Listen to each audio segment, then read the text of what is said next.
Disclaimer, there will be spoilers for Arcane Season 2, so if you have not watched the series, then I highly recommend watching it first before watching this video, since that's what I'm going to be talking about. Yeah, you have been warned. So I just finished binging the entire season like last night and want to talk about it, so here I am. I'm not going to go over everything since I'm sure there'll be countless channels talking about every single frame in detail, so it'll just be a very basic chill commentary on random things I saw or felt when watching it. I'll just be using screenshots of the scenes since I'm not sure how copyright works with video clips on YouTube. So yeah, once again, it is very highly recommended to watch the series yourself before watching this, or else it probably won't really make sense. I'll put the episodes and timestamp at the top if you want to rewatch the parts yourself.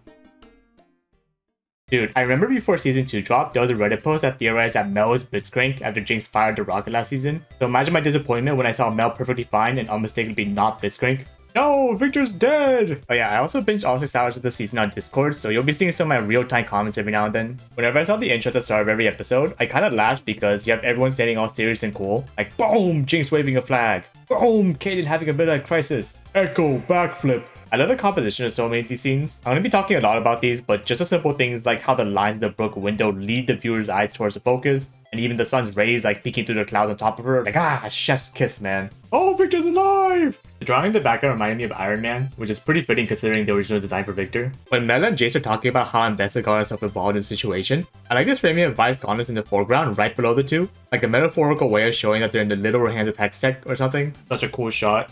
Oh my god, Jarvan's in Arcane! Yo, in this shot you can see 4 Jarvans! Jarvan the 4th confirmed! Jin confirmed! Wait, wasn't this memorial like a day or two after the attack? How'd they make those statues so fast? It's kinda crazy how they had a memorial for the fallen to let people heal and move on. And then they whip out the Kempunk Chainsword, which is an anti-heal item. The grievous wounds, baby! It's a guy with a huge shield! Braum confirmed! I know for a fact that after this dude threw like a gigantic spear, everyone just immediately thought Pantheon. Like, don't lie, I know you did. After the attack on the memorial, Kaden says it's all coming apart, followed by this shot with one of the spears positioned as if it was slashing through the council statue, which I thought was pretty cool. Oh my god, look, it's a raptor camp! When the remaining council members talk about the possibility of someone giving out information on the inside, it immediately pans over to Ambessa for some weird reason I can't figure out why. What are we, some kind of League of Legends? WTF, it's Sinch Jungle! Yo, this teamwork rework design going crazy. Another composition thing, but look at the lines, look at the focus, oh my god, so good. Yo, it's the boy who shattered time. Hammer's doing the can you sneak in without being seen challenge. Also on a side note, imagine how hilarious the thumbnail would be in retrospect if the interaction ever happened between Hammer and Warwick. Like dang, this opportunity. He's right behind me, isn't he? I just wanted to comment that I don't know why, but I love this duo, man. Like both of the characters are just so chill. I would definitely pay to see a spin-off where Echo and Hammer just do random science stuff. Like not even anything related to the story. They just go around and hextech all over the place. Kind of like a longer version of episode 7 basically. Nothing important. I just thought the sound effect that came out when this random dude got slapped was pretty clean. Oh my god, look, it's Janna! Oh my god, look, it's Twitch! When Smeech catches Jinx, he says the line, but don't think I won't skewer out those peepers, drawback of the long range types, before getting dangerously close to stabbing Jinx's eye. I don't know if this is related to Caitlyn getting her eye stabbed later in the show, since you know, she's a long range type ADC like Jinx is, but just wanted to mention it. Also, there's gonna be multiple times when Jinx's tear/makeup make these lines on her cheek, which is like a mirrored version of the one that Vi has. I like how when Savika gets a new Jinx upgraded arm, she's annoyed at the randomness, but because she's a gambler, she eventually gets used to it and goes like, hey, you know, I kinda vibe with this actually. Victor's never being the Jesus allegations. Oh, these shots, dude, they're so good. There's some kind of symbolism here, I can't figure out what it could be. Even though he didn't get much screen time, I kinda like how it showed Steph being the first one to run and help the trap guy, followed by Lors, Vi, and Maddie, and Kaden just watching since she's in her I'ma kill Jinx no matter what arc. This small thing showed off their current personalities, which I thought was interesting. When Kaden and Vi are talking about how to deal with chasing after Jinx, the light in the background is slightly closer to Vi, which universally usually means that she's on the right side, which makes sense because Kaden is in her angry all-chat phase. I love the usage of lines here in the room to establish barriers in the conversation between Ambessa and Sato. Like for example, at the start, you can see there's an obvious separation between the two, as shown by the line of the curtain. But as the conversation progresses, Sato gets a little bit too comfortable and physically crosses the line after he brings Mel into the talk, which Ambessa immediately retaliates on and warns Sato where the line is and to not overstep his boundaries, which brings them back on the same page, and Ambessa resumes control. Oh, so pretty. It's over, Anakin. I have the high ground. Oh my god, dude, so cool. Whenever there's a very fast-paced transitions, I love how the focus carries over to the next scene.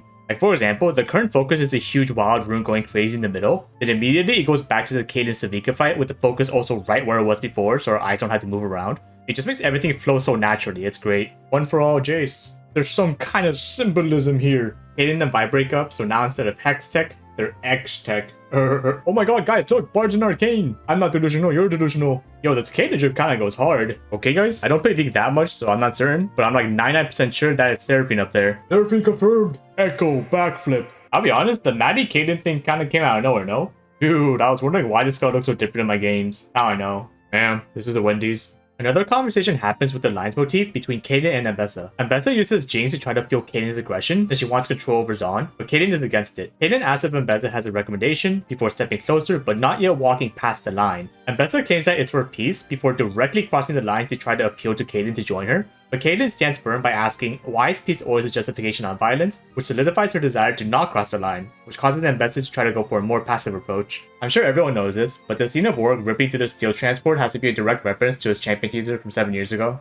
The scene of Warwick showing up in a prison cell reminded me of those Star Wars scenes where you had a Sith fighting off a bunch of dudes in a narrow hallway. Dude, thank God these episodes were released in 3 episode batches, because imagine having to wait a week or something after the crazy cliffhanger of Vanderbilt saying powder. Yeah, I didn't really have any comments for the first half of episode 5. I was just kind of enjoying the show. Oriana confirmed! Also, it's pretty crazy that Syndra's part of like the entire story of Arcane, since he turned Vander into Warwick, made Shimmer, interacted with like every single character at some point, but for the most part he just chilled in his lab like half the time when he wasn't outside collecting materials. I understand it now. I don't think I've ever seen a dodge zoom like this, where it shows something getting closer in the background while the camera zoomed in. When Vander expels blood and is getting closer, I thought it was really cool how most other horror movies or shows, the anticipation of something scary coming is usually accompanied by the lights turning off, but in Arcane, the lights slowly turn on, since they're in the weird mushroom light cave thing. Also, just in case it wasn't obvious, Jinx says something's got him riled up, followed by the camera immediately panning to Isha since it's a smell of Isha's blood luring him in. I can't believe that's the ending of Arcane. What a great wholesome series where the family all gets back together and there's happily ever after.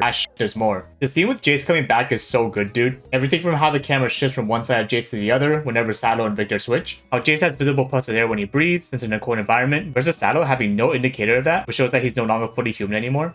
And then the quick tonal shift at the end of the episode really brings it all together, like, dang, dude. Episode 6 starts with showing us a gear piece with one side covered with the weird stuff from the Arcane, while the other side's still clean, which is a reference to how the teammates you get in League of Legends is a coin flip. I'll be honest, I was kind of surprised seeing Caitlyn good at melee combat, since I'm just so used to her being a long-range squishy champion, ADC, and League. Also, I really like this conversation between Ambessa and Caitlyn during their sparring. I'll just put it up if you want to read it all, but it was pretty interesting listening to this while thinking about the eventual final fight between the two at the end of the series, as there are some very clear parallels. Oh, pretty. Imagine when Riot releases the MMO in like 20 years. If this is one of the dungeon locations, that'd be so cool. Like, Riot, please, I'm begging. I'm going to cry, dude. It's so pretty, I can't stop. 500 versus 1, a fair fight. There's some kind of symbolism. Jinx having a speed up with a purple shimmer eyes is probably one of the coolest things in the show. Oh, bro, you're dead. What a happy ending to a great show.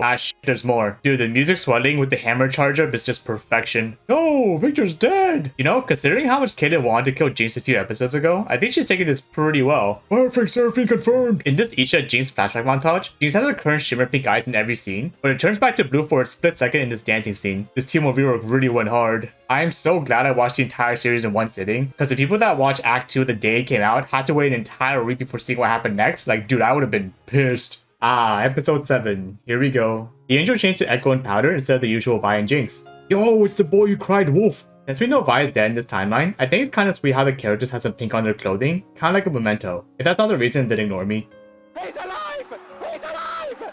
He's alive! Hammerdinger looks so huggable. My name is Miles Morales. I was bitten by a radioactive wild rune and I woke up in an alternate timeline. When Echo asks Hammerdinger how long it's been in that timeline, Hammer responds with 1,128 days, 6 hours and 20 minutes, give or take, which when converted is exactly 1624700 minutes, which means absolutely nothing as far as I can tell. The closest relevant number I could find was that Arcane Season 1 was released on November 6, 2021, and the final act of Season 2 was released on November 23rd, 2024, which is a gap of 1113 days. Maybe something will happen on December 8th, which is exactly 1,128 days after Arcane came out, or there was something else that happened earlier than the Season 1 that started the timer, but I don't know, man, I'm probably just reaching. Echo and Heimer have been isekai into an amazing new world, while Jace is playing Dark Souls. I feel like this part of the episode was more of a shock at the time, because of how drastically the tone shifted from happy utopia to ruinous dystopia. Subtle foreshadowing from Jace's position onto the head of the Arcane-infected body. This episode checked off all of my personal biases in storytelling. There's alternate realities. Like, I was having an absolute field day. Yo, Faker's in this timeline!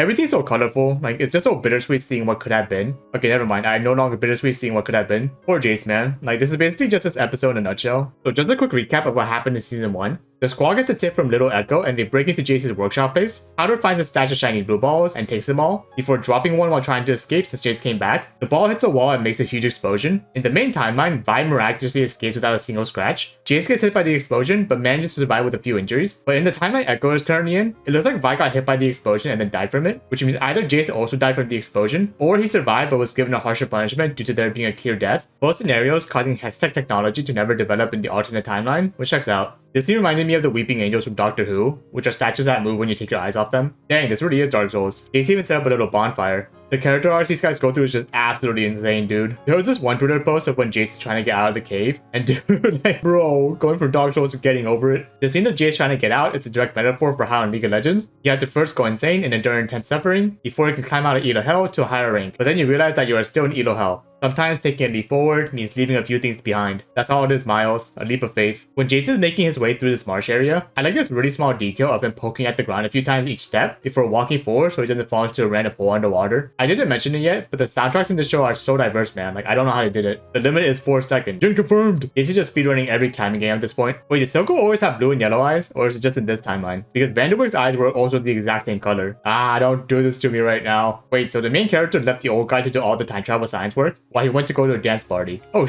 is this just Back to the Future? I love you in every universe. I'm suffering in every universe. Where the hell is my jungler? Ah, yeah, beautiful. I want to give all the artists and animators a hug, dude. Some of these shots don't feel real. It's dangerous to go alone. Take this. Okay, so the lore for Yodels is that they're immortal, right? So when Hammer gets zapped, does he like respawn in Banner City? Would he respawn in the original timeline or the current timeline? Or is he just dead? Yo, it's the boy in the iceberg. WTF, 2 echoes. This was probably the weirdest day ever for Power's perspective. And this is to go even further beyond. Ah! When Mel gets recruited, the necklace is positioned right over the broken throne in the background. When Rictus is being buried, it's interesting to see how they bury him standing up, which used to be a nonsense tradition, as if they're still standing even after death.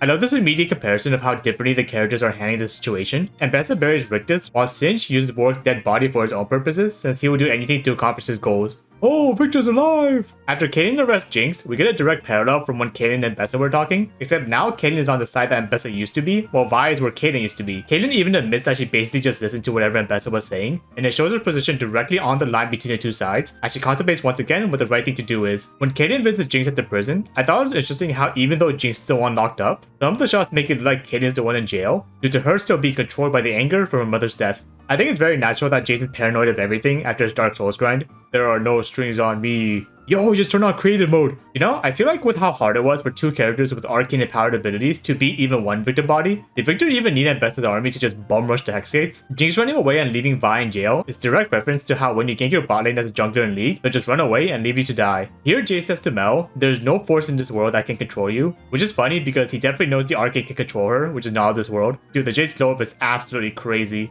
The amount of people that said this was Jin just because it's playing piano is insane, dude. Like, there's no way it'd be that obvious. Wait, there's 4 things in there. Jin confirmed. Yo, they went from Hex Tech to X Tech to Sex Tech. When Victor says, I will miss our toxic guy, it's super sad that she knows he won't, since he's about to lose all of his humanity in pursuit of evolution. Dude, how many times are they gonna kill Vander, man? Stop. Dang, bro, Victor got that dog on him now. I'm so curious how the Arcane team decided to go about drawing these scenes. Like, there's so many temporary shifts in the story in terms of art style, but they fit so well in the context. This is probably the darkest scene in Arcane, right? In this scene when the glass breaks, the broken pieces look like a mouth with teeth about to bite onto Jinx. I just want to talk to you. I'm tired of talking.